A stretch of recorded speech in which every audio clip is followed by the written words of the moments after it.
for has now finally arrived. From knockouts to tap-outs. It's all over! Inside the octagon and beyond. Is this not real now? Are we pretending? We're rich, baby. Break out the red panties. This is the MMA Report with John Pollock. Unbelievable! Here we go!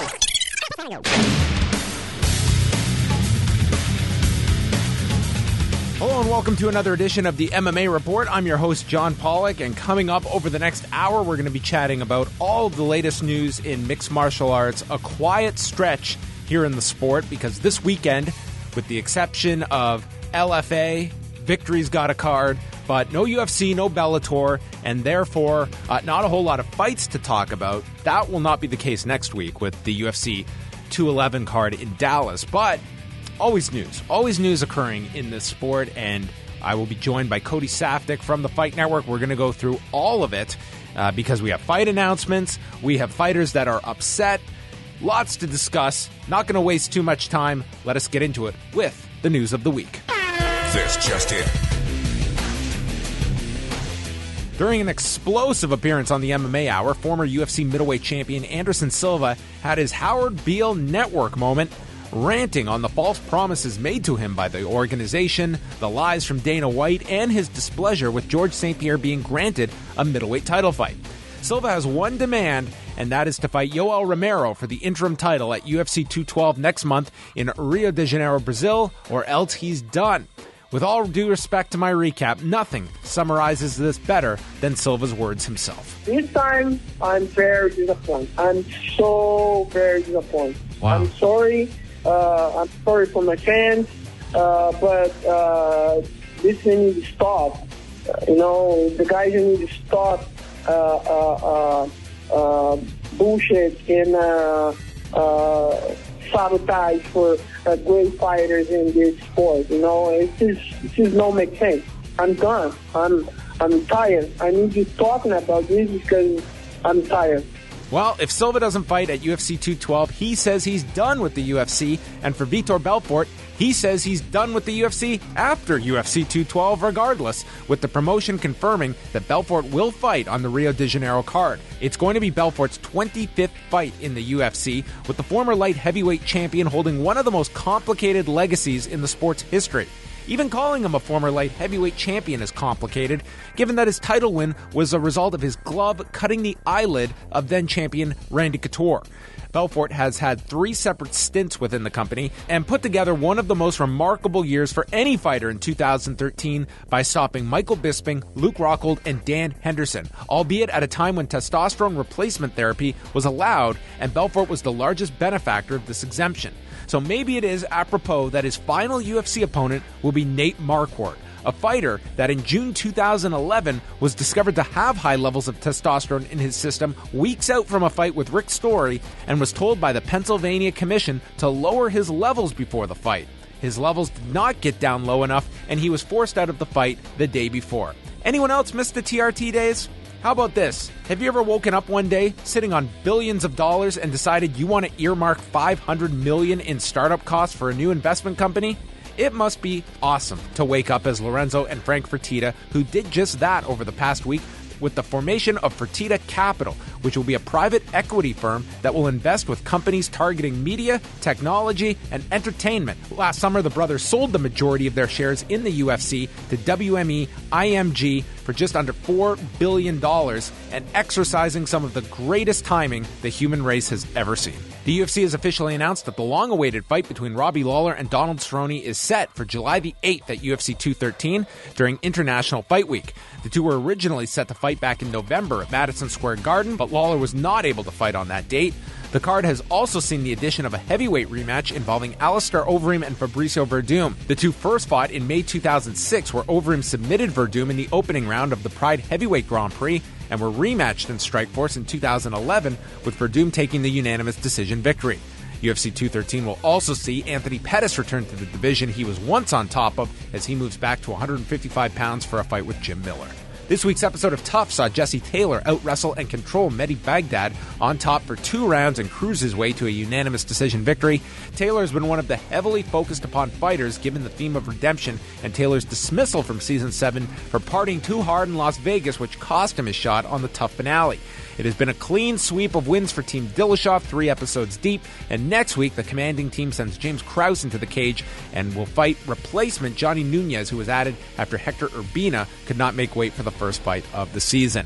Bellator is expanding their women's flyweight division with the additions of Valerie Letourneau, Alejandra Lara, Juliana Velasquez, Christy Lopez, Sabri Sangul, and Na Liang to compete at 125 pounds. Letourneau, who has gone through extraordinary, gruesome weight cuts to make 115 in the past, confirmed on the MMA Hour that she will fight Emily Ducote on July 14th in Thackerville, Oklahoma in her Bellator debut. The last time I spoke with Letourneau was hours after her UFC 206 weigh-in in Toronto, where Letourneau missed weight for her fight against Vivian Pereira and discussed the weight cut that she endured. I really hope it's going to come before I retire. I don't feel like I'm going to fight for a very long time left. I'm 33, soon 34, and there's other things I want to do in my life. I love fighting, but this is really turning me off because all the focus is on trying to make weight, and I feel like it's unfair even for me to fight at 135. I'm not going to go there and be the dummy for the 135, so I'm just going to retire and go home and do something else. This is not the way I'm thinking. I'm really doing my best to make the best 115. I swear I'm taking this so seriously. My weight cut, I'm trying to work with other people. I've been working with a doctor for this one, but I would have made it. Seriously, give me an hour and a half or 2, I would have been at 115. And WSOF lightweight champion Justin Gaethje has announced that he has signed with the UFC. Gaethje became the first and only champion in WSOF's history back in January 2014 and made 5 title defenses, most recently defeating Luis Firmino in New York City on New Year's Eve. All right, we're here with Cody Saftic from the Fight Network. Cody, it is another weekend where we do have LFA on Friday night. Big card. It is a relatively quiet period still in MMA. I mean, some interesting fights that are getting made this week, but it's another weekend where it's kind of quiet. This is very much so, John, the quiet before the storm, because with the big UFC coming up, you're going to get such fights as Eddie Alvarez versus Dustin Poirier on the prelims, is how stacked this event is. So I think fans really need that little bit of break so they can get super excited, make some weekend plans, enjoy the warm weather, and really soak in this card. Man, 211, you're getting everyone excited now. I'm excited. It's a really strong card next Saturday. And I feel like Alvarez-Poirier is right at the top of my list, along with Damian Maia, Jorge Masvidal. I mean, and there's a lot of great fights on Henry Cejudo and Sergio Pettis, Frankie Edgar, Yair Rodriguez. Like, this is a really solid card. It's not hyperbole when the UFC says this is their most loaded card thus far this year. I agree with it. Yeah, I'm going to agree with that as well. I think I would switch if I was obviously making the bout orders, which I am not. I think I would put the Cejudo fight and Sergio Pettis on the undercard as well. Let that cap off leading into Make people pay for Alvarez and Poirier? Listen, that's the fight that you can make people pay for. And if that doesn't scream fight of the night, then quite frankly, I don't really know what does. I mean, I think a lot of people have a lot of interest in that. And obviously they're using that to have people be like, wow, I'm so excited. That fight was so good. I want to watch more. I want to buy the pay-per-view. And in many ways, that's probably a good marketing tool as well, which is why I'm not making the bout order. But when I hear Henry Cejudo, which I love this quote, saying, Khabib has inspired me to get back to my wrestling roots, I don't know that I want him jumping off the main card, but teach his own. Yeah, it's certainly a card next week we'll delve into much further. But one fight that's interesting is the Damian Maia-Jorge Masvidal fight, because Tyron Woodley has come out stating he's fighting in July. The opponent is going to be made apparent soon enough. Who the hell could it possibly be? Well, then he comes out as well and he says, Damian Maia is an idiot for accepting this fight, which would therefore entail, like, had he just waited a little bit, they would have booked Damian Maia versus Tyron. By process of elimination, he's probably right that if they were scrambling for to fill, whether it be 213 or 214 later that month, that Damian Maia would be the logical choice to go with, because you look at the welterweights, and I think after this week, most are under the belief that Nick Diaz is not being discussed for anything. No. I mean, he's the wild card that doesn't seem that he's been talked to about anything. And when you look at the other welterweights available, damn sure isn't going to be Stephen Thompson again. And you go down the list. I mean, it's not going to be Carlos Condit coming off a loss to Maia. And it leaves this winner of Maia and Masvidal as the only possible opponent for Tyron Woodley, who says he's got a fight booked.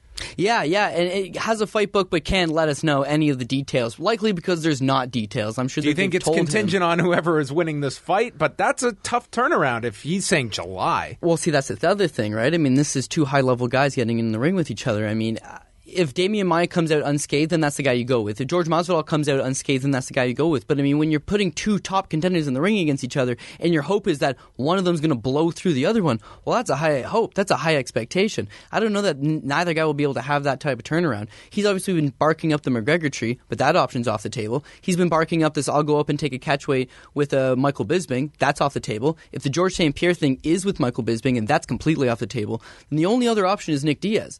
And if you listen to anything that Nate Diaz has said on the MMA Hour, the real feeling here is that, and also Dana White has come out and said he doesn't know if we'll ever see either Diaz back in the cage. So if that is as well off the table, Tyron Woodley really has no dance partner.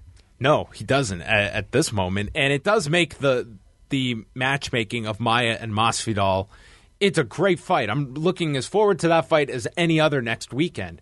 But it doesn't make a whole lot of sense when you think about it. Yeah, I mean, they're basically going to be in a situation where they're going to do like last season of The Ultimate Fighter and give my boy Jesse Taylor a title shot after he wins the show. Oh boy, what a performance from JT Money. Oh man, JT Money getting back to his roots. That's why 155-pounders who are fighting up a weight class shouldn't be taking on middleweights who are fighting down a weight class. They have certainly got their use out of all of that footage from Season 7. Already, and it was a great highlight pack. I feel it's aired every single week on the show. Yeah, it's great. Him He's just kicking going wild. that limo, the window out, and a young Dana White from 10 years ago. Just, you're not even in the UFC yet, bro. Well, he basically even basically says the same comments. He's like, this guy has blown it worse than anybody. If this is a real redemption story, Jesse Taylor is the redemption story, because this is very much so after he lost to CB Dollaway, which they don't really talk about. They say, oh, he fought 42 times after tough. It's like he also got Peruvian necktied by CB Dollaway in a fight that would have gotten him a UFC contract had he been able to capitalize on. It wasn't like they banned him from fighting in the UFC and he never fought in the UFC. He did get a little bit of a taste. But good to see. And then very much so, Mehdi Baghdad was one of the few guys on Team Garbrandt that I thought actually does have a shot. He is a talented guy. And it's very much how are you going to match up these guys. If TJ Dillashaw is making the matches, Jesse Taylor's wrestling heavy style, that was the perfect matchup to put against Mehdi Baghdad. It proved to be the spoiler. And now I'm scratching my head thinking, well, what are they going to be able to do? I mean, Johnny Nunes versus James Krause. You got a guy that's physically signed to the UFC right now, taking on a guy that is 0-2 in the Ultimate Fighter and is coming on as a replacement.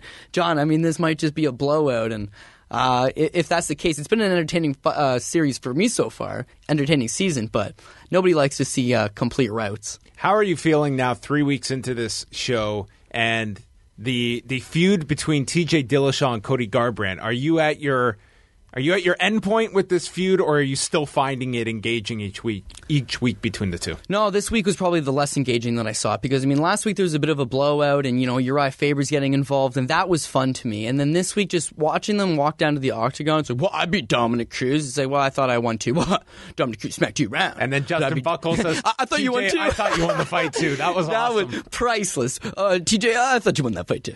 that was good times. But the thing is that they're not, I'm not saying this to bash them in the slightest bit, but they're not particularly the two smartest guys. They're not the most cutting edge guys. They're not particularly the sharp tongued guys.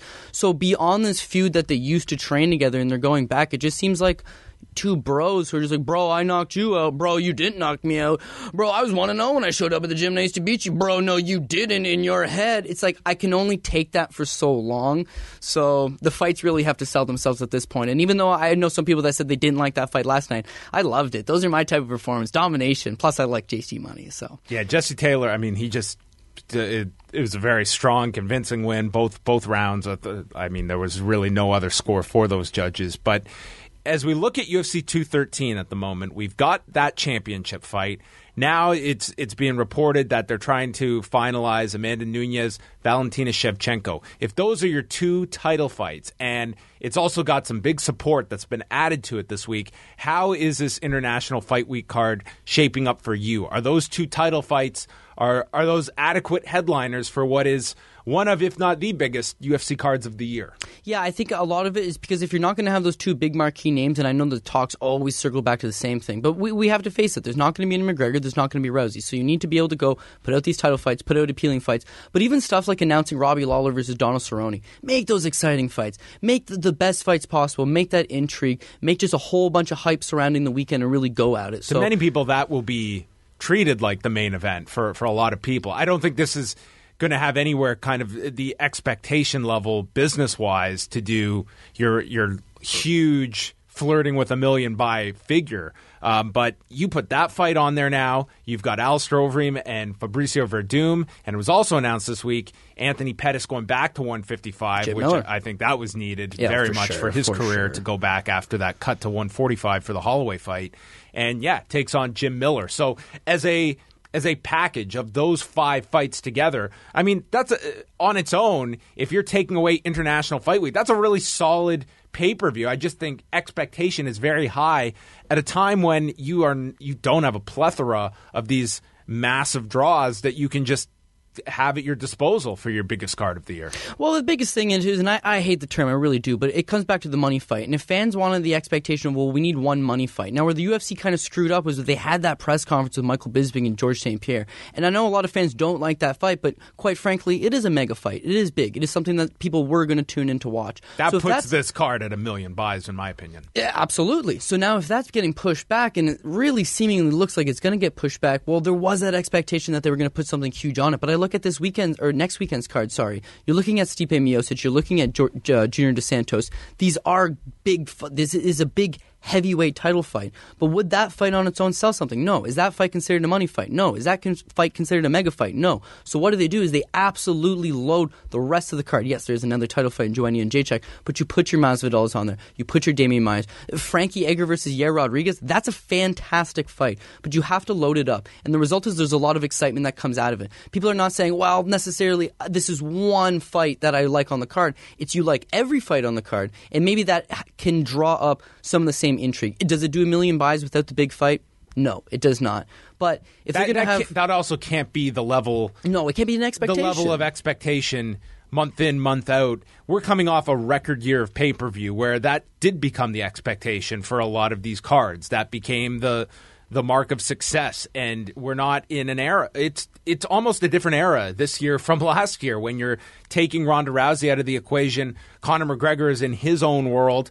You're taking two once-in-a-lifetime stars that came along at the same time, and now it's the rest of the 98% of the roster that has to carry this on pay-per-view, and 350, 400,000 buys, that becomes kind of what you're shooting for most of these cards. And to be honest, I mean, next Saturday's card will struggle to hit 350 or so, I believe. You think it'll go that low, 350? I feel it's going to be right in the neighborhood of that, 325 to 350. Yeah, I mean, I honestly think it's a really quality card. This is one of the best offerings that they can put together. So if this is not going to do that 400, 500,000 buy rate, what can they put together that does 400 and 500,000 buy rate? And you and I talk about the whole, well, what can they do to bring in a big fight? Well, maybe a Nick Diaz if he does come back. But at this point, fans haven't seen Nick Diaz in so long that he's now become the brother of Nate Diaz. Nate Diaz used to be his brother. Now he's Nate Diaz's brother because that has stolen the spotlight. You were talking about the guy hasn't won a fight since BJ Penn. You can't just throw this guy into a title fight and say, oh, this is a money fight. If you're the new owners of the UFC, you look at the business that they did in 2016, and it's good business. Everything's up. You're breaking records left, right, and center. So now you look that we're 5 months now in 2017, and they have not announced anything for Conor McGregor. They haven't announced anything for Ronda Rousey. In fact, the talks to them are, well, Ronda might never come back, probably won't ever come back, and Conor McGregor, if he does come back, it's a boxing match. He's not getting ready for any of these other contenders. You've clogged up your 155-pound division. If Conor's not defending his title, which we know he's not defending his title, and you've got Eddie Alvarez, the last man to hold the title, is fighting on the prelims of a card next week. Your 55-pound division is is logjammed. It's screwed. Oh, wait, your middleweight division, it's the same thing. Trying to put together these mega fights screws the rest of the division. It screws the flow of your roster. And as a result, like you said it yourself, that's 98% of the viewership. If the UFC can put on one mega fight a year, great. They don't need to put on 3 mega fights a year. And that's where they got caught up last year. They did mega business, and as high as it was, they sold it, and now somebody else has to come in and pick up the pieces. They don't have a big star right now. And if people are saying, well, bring back Nick Diaz is a star to the hardcore fans. Nick Diaz isn't Kimbo Slice. He doesn't appeal to the casuals. Conor McGregor appeals to the casuals. Ronda Rousey appeals to the casuals. Those people are bigger than life, so to speak. But even CM Punk is now on the new season of MTV The Challenge, which means you're not going to be able to use him for a little while. All jokes aside, you know what I mean. They don't have the means to put on these mega fights, and if they do, it's jumping the shark, because then you have to sell a ton of other fights that people say, well, I'll just wait for the big ones.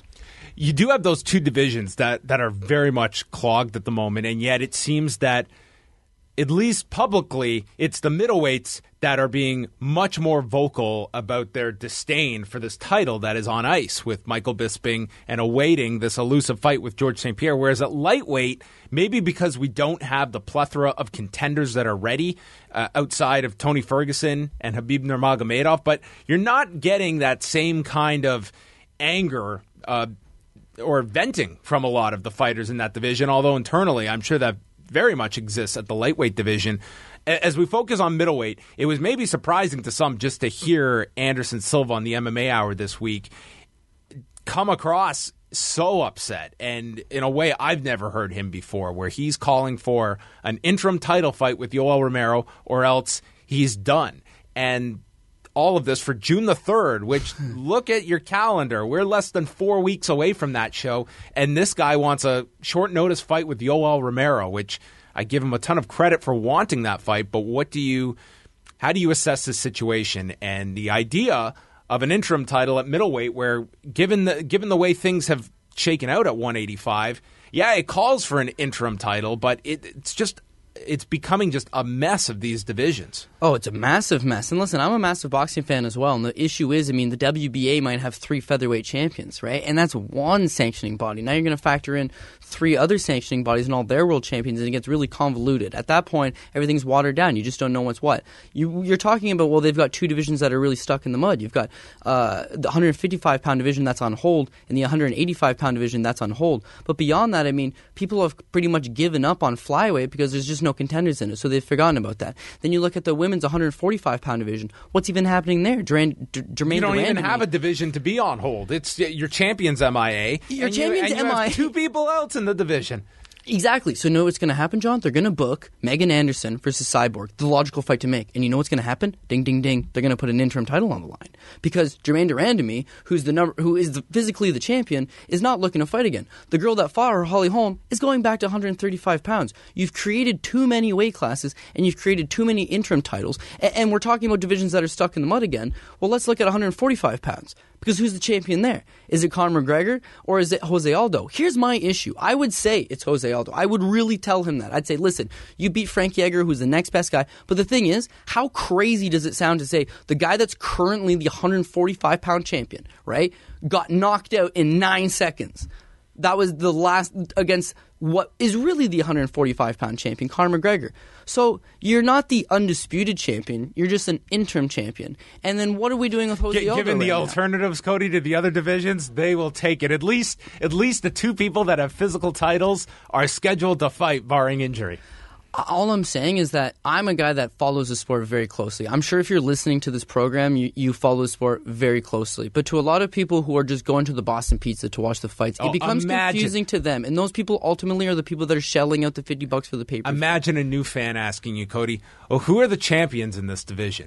It's everything that this sport mocked boxing over is what it has become. And it's been a combination of many different factors. Fighters are now less inclined to just do a solid for the company. It has become just simply how much money can I make at this level, and fighters realizing their worth, which it isn't a bad thing, but this is also a byproduct of it where you get a lot of clogged up divisions as a result. And now, in order to placate these fighters and to some extent your fan base, where you want to have championship fights that you can promote, it has led them to create these artificial titles that maybe they give a short-term resolution to a problem, but to newer fans, it just creates this headache of a sport to try and follow. And that's all of the same criticisms boxing has gone through, where you go ask someone off the street to name off 5 boxing champions, much less all of them, and they're scratching their head. That's where MMA is getting to, and many would say UFC is at. No, I would agree. If you look at, I don't want to say the golden years of the UFC, but when it was at its highest point, maybe between 2008 to 2011, right? The peak years of actual fandom, people being interested in the sport, right? I think a great example of that is look at, fellow works at the Fight Network, Matt Sargent. He has that banner, and it's the UFC champions at that time. It would be 2011. And you have your lightweight champion, still have your featherweight champion, but there was no flyweight, and I love flyweight, don't get me wrong. But you have your set of 5 or 6 champions. They're recognizable. You know who they are. You knew who Cain Velasquez was. You knew who Anderson Silva was. You knew who George St. Pierre was. Frankie Edgar at 155 pounds was a big star. Jose Aldo was the champ at 145. And I think they didn't even have 35 on there.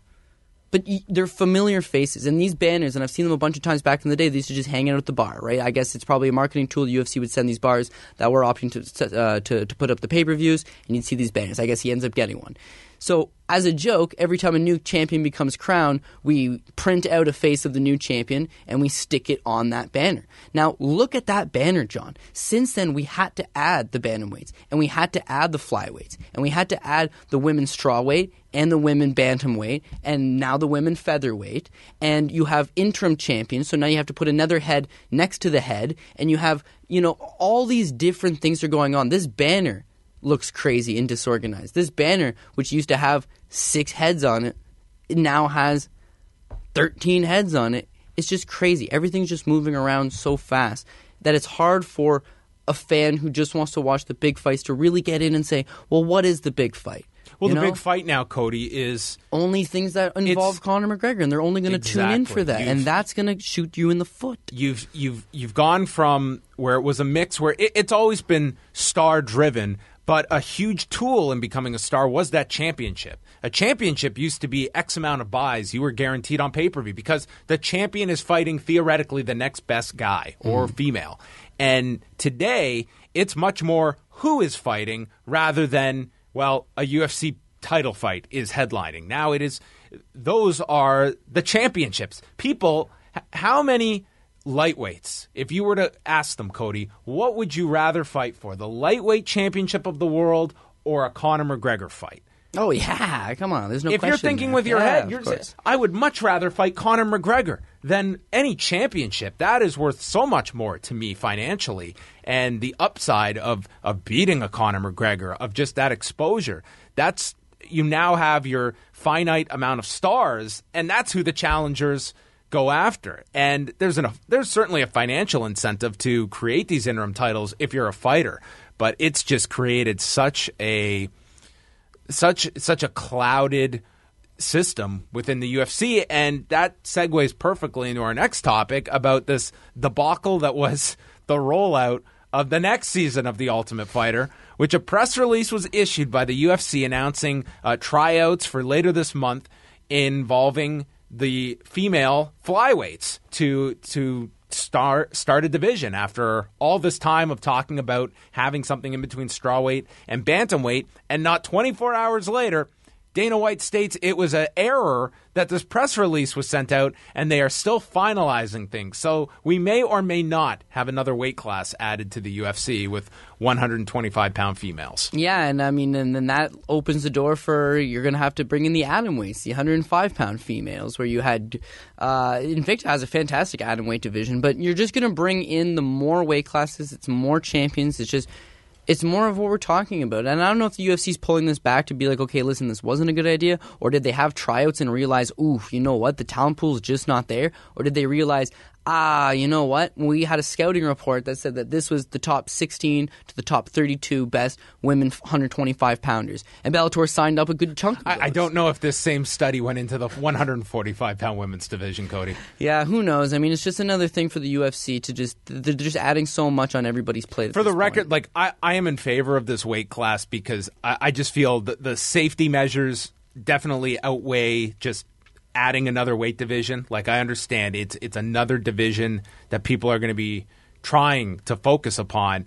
But when you see the Valerie Letourneaus, and speaking with her as I did the day of her last weight cut in Toronto, I mean, this woman was just zapped making that cut to 115. It's a big ask for these women that are right in between those two weight classes and it's a godsend to have this weight class added, but this thing was really bungled this week. Yeah, sure, but now we're going back to the old boxing thing. You know what the other problem with boxing is there's so many different weight classes, right? And then a lot of these guys are not willing to jump up the weight class and fight somebody when they're making enough money in their weight class. But that to me, it's like we're never going back to 5 weight classes. That's never happening. Fair. They're never, like, I just don't even see them eliminating a weight class, much less multiples at this point. So, I mean, if you are going to have all of these fighters that are competing out there, I mean, it is somewhat archaic, the fact that you have these 15, 20-pound gaps in between weight classes for some guys and women. You know, if you want to be ranked and you want to fight for the belt, then that's the weight you have to make. But if the UFC really cared about the weight classes, then they'd either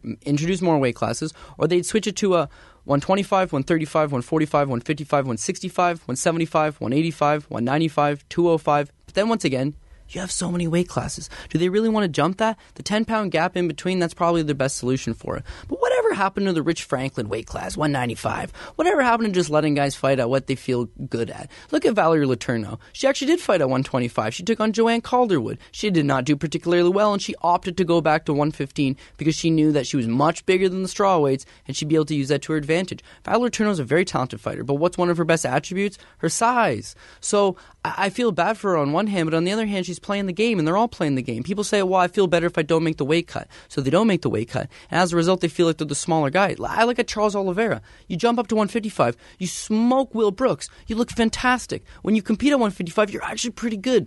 But as a result, he just knows, I want to get that competitive edge. I want that advantage, and that advantage is going back down to 145 pounds. It's just the way things are always going to be for a lot of these fighters. I want more weight classes so that it's safer for them. It's safer for them. They're going to be more hydrated, and they're going to go out there and they're going to put on better fights, better performances. That's all great stuff. I'd love to see all that stuff. But you got to also look at the fact that you're convoluting these weight classes and you're drawing away attention.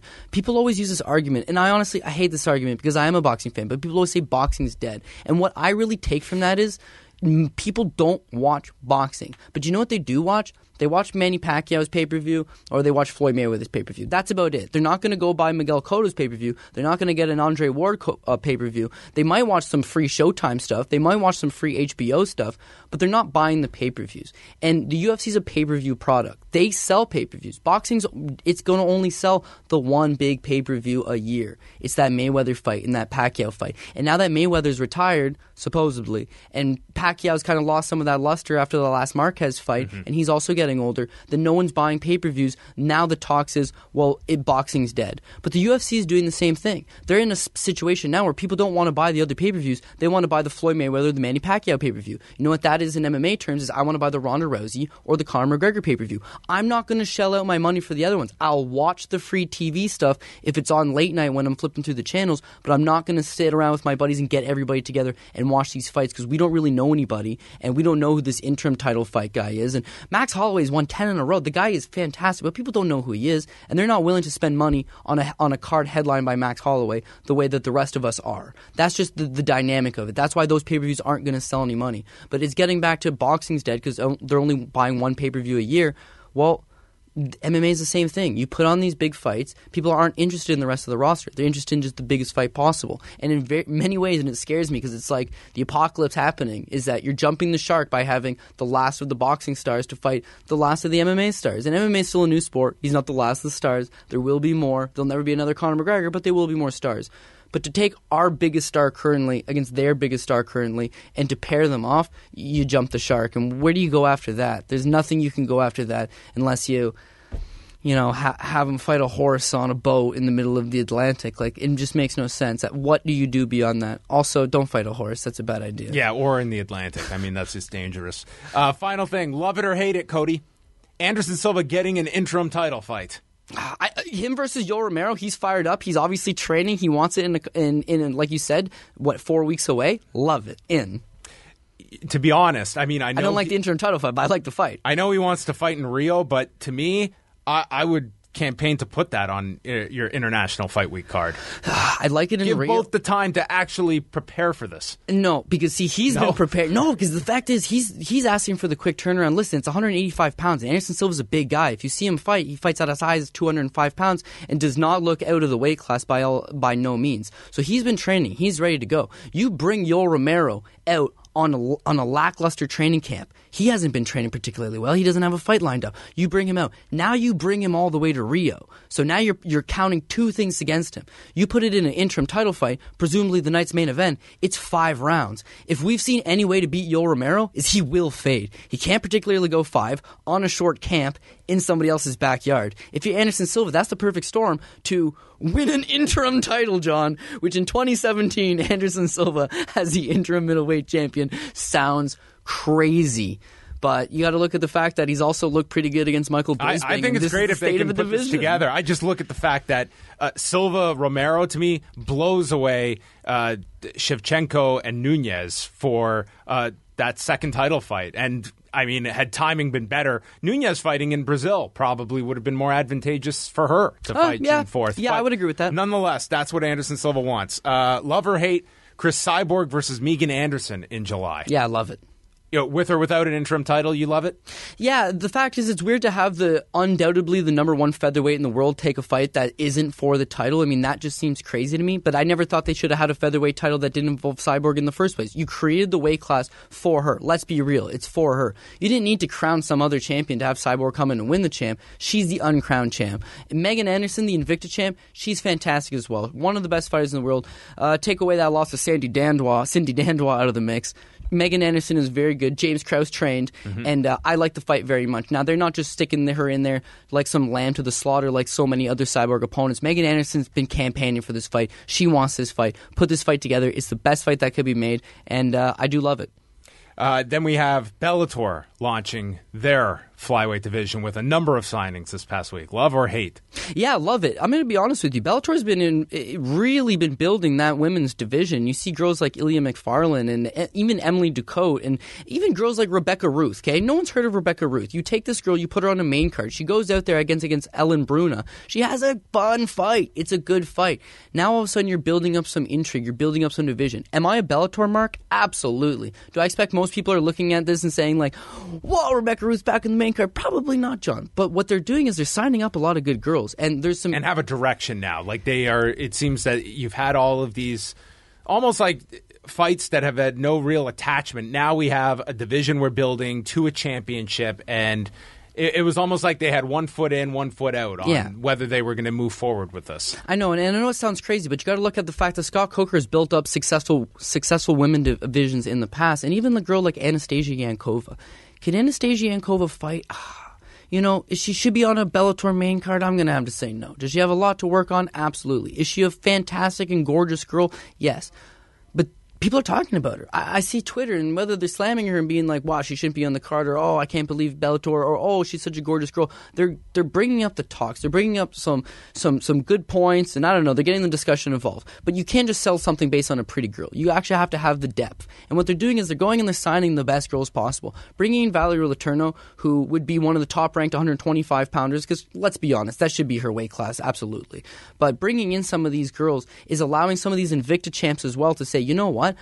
I'll go fight for Bellator. The UFC is not really properly promoting them. They said they're putting out a flyweight weight class and then pulled it back. I don't know what's going on there. Bellator gives me options for Bellator kickboxing as well. I can take fights outside of the promotion. I'm sure they're willing to let me fight for Invicta and Bellator if Invicta would allow that, which they probably wouldn't.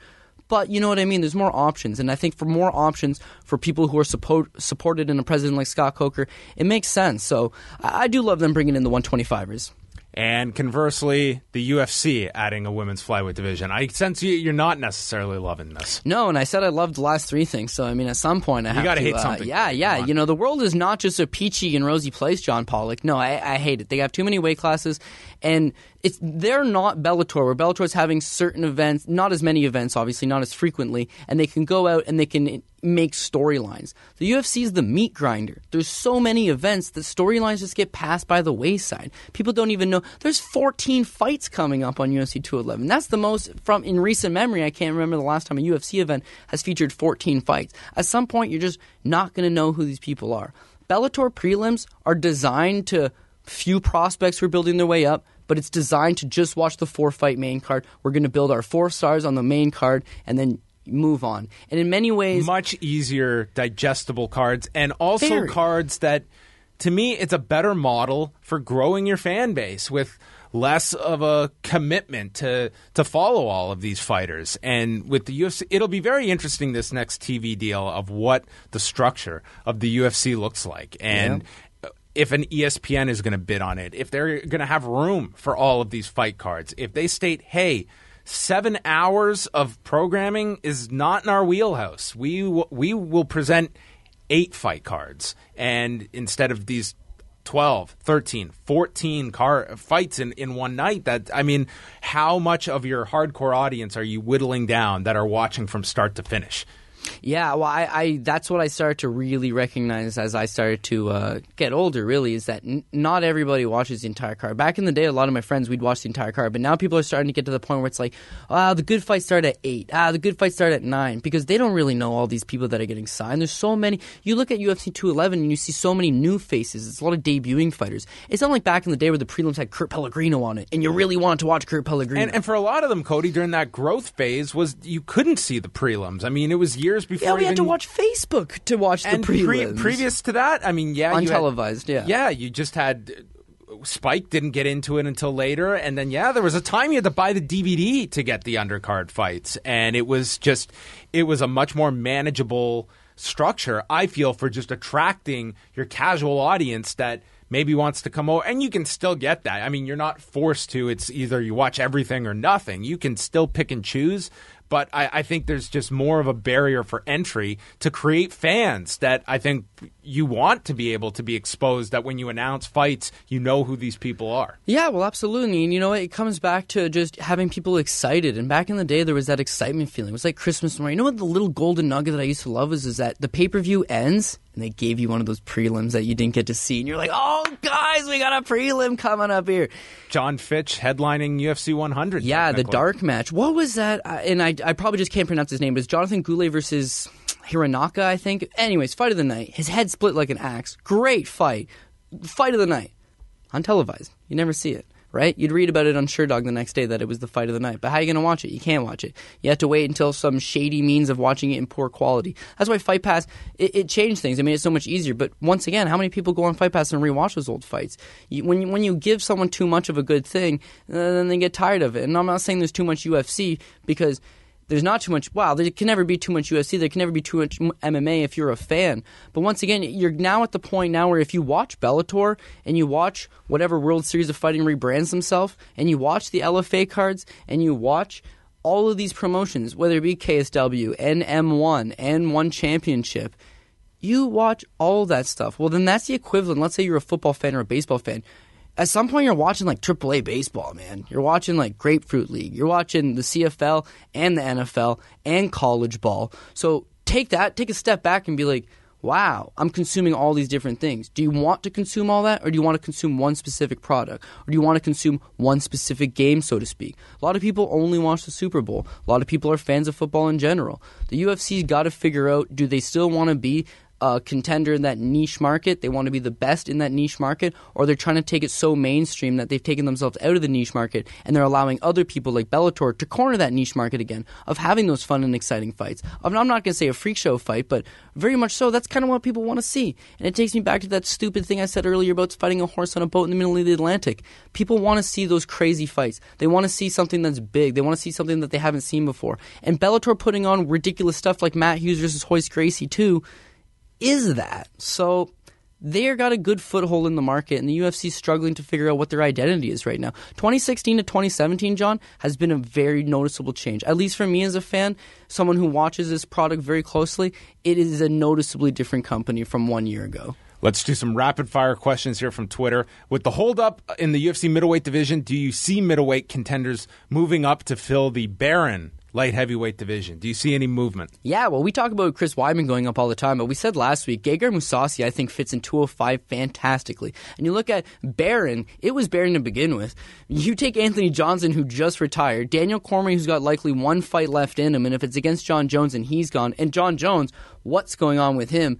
Volkan Ozdemir is a top 5 guy. I'm jumping up from 185, man. Next one here. Do you think that Tyron Woodley does fight in July? Do you think this is all posturing? Yeah, I don't think he's got an opponent in July, just because I keep scratching my head thinking who they got for him. And what it is that the UFC's probably said, don't worry, we've got someone. But then you hear Anderson Silva vent his frustration, say, they physically told me I had the George fight, and then all of a sudden Bisping's fighting George. The UFC is not above telling you, you're next in line for a title shot, kid. You're next in line for such and such fight, kid, and pulling it away from you. Tyron Woodley probably believes he has a fight coming up in July, but I would assume that he's probably going to take on the winner of Masvidal and Maia, and that might be a little further back. Are you buying or selling Anderson Silva actually retiring if he doesn't get the Romero fight? That's all posturing. He signed like an 8-fight deal, 2 fights ago? He's fighting it out. This is a guy that shattered his leg, had millions of dollars, and decided to rehab it and get back in the cage. He likes to fight, he wants to fight, but he's got to do something to try to say, listen, I know you have no stars. I know you have no big fights. I'm a star. I'm a big fight. Give me Yoel. Put a title on the line and we'll sell it. And put it in Rio. I know I'll sell that building out. And he's right. He'll sell the building out. What does that do on pay-per-view? I don't know. But at least you can draw some international exposure and some interest into it. All right, Cody, always great stuff from you. You can follow him on Twitter at CJ Saftic, and more is coming up on the MMA Report. All right, and before we call it a week here on the MMA Report, wanted to address one final story that we didn't cover during the news of the week. And I touched upon this a bit last week because it's a very fascinating time in the television industry, and this directly impacts the UFC, who is going into a pivotal contract negotiation next year when their deal with Fox is up. It is the end of their 7-year pact, and next year, who knows what the television landscape is going to look like? This comes on the heels of the ESPN cuts, which we addressed in depth last week, and comes off of other stories of not just possible bidders at the table representing traditional television outlets, but now what role are streaming services going to play in these upcoming negotiations? We saw last year when Twitter experimented with 10 NFL games, and the price tag for those 10 games was $10 million that Twitter put up. This year, those same 10 games went to Amazon Prime for $50 million. Now, on top of that, recently, Anthony Noto, who is the Twitter COO and CFO, spoke to BuzzFeed, and when asked about UFC content on Twitter, stated that, quote, "We have a really big audience when there's a pay-per-view UFC match.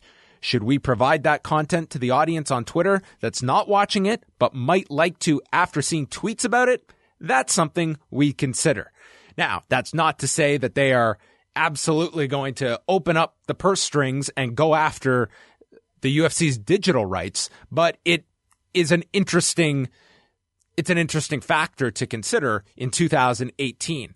If the NFL proves to be a massive success on Amazon Prime, maybe a year from now, if the markup was $40 million for those 10 games, maybe the markup significantly more for those 10 games next year. And just through a trickle-down effect, how valuable is UFC content to a digital streaming service? If Amazon Prime locks down the NFL, does a Twitter go after the UFC to try and gain that same kind of an audience? These are all fascinating questions that I find very intriguing.